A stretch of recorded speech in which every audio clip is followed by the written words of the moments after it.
और अनशन व्रत किया। बड़ी भारी भीड़ हुई। हमारे संयोजक ये उद्घोष प्रातस्मरणीय ब्रह्मलीन करपात्री जी महाराज की थी और सबसे जो उनकी जिनके लिए जीवन परित्याग कर दिया, विलंबित हुए गौ हत्या बंद कराने के लिए। अगर हम सच्ची श्रद्धांजलि देना चाहते हैं, उनके पथजनों पर चलना चाहते हैं, तो हमें गौ हत्या बंद कराने के लिए प्रयासरत रहना चाहिए। वो चाहते थे, इंदिरा गांधी सम्मान करती थी, उन्होंने अपने सदस्य खड़े किए।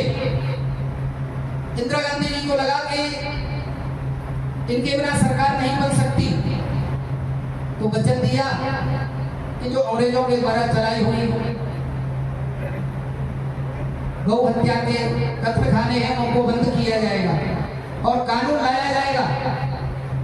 वचन दिया, सरकार भी बनी, लेकिन वचन से मुकर गई।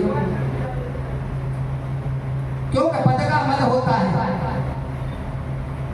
ऐसा कौन है जिसको पद का बना हुआ प्रवता पाए आए बना। और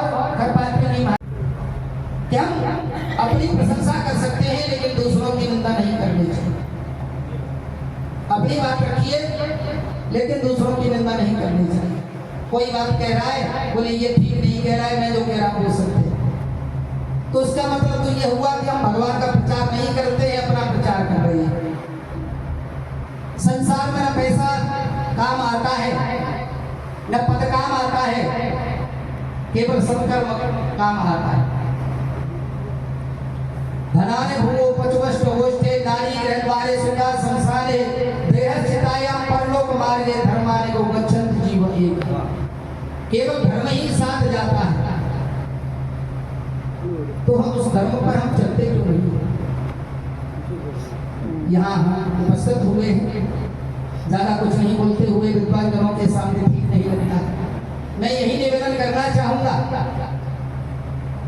एक दूसरे का सहयोग करें और धर्म के मार्ग पर एक दूसरे को अग्रसर करें।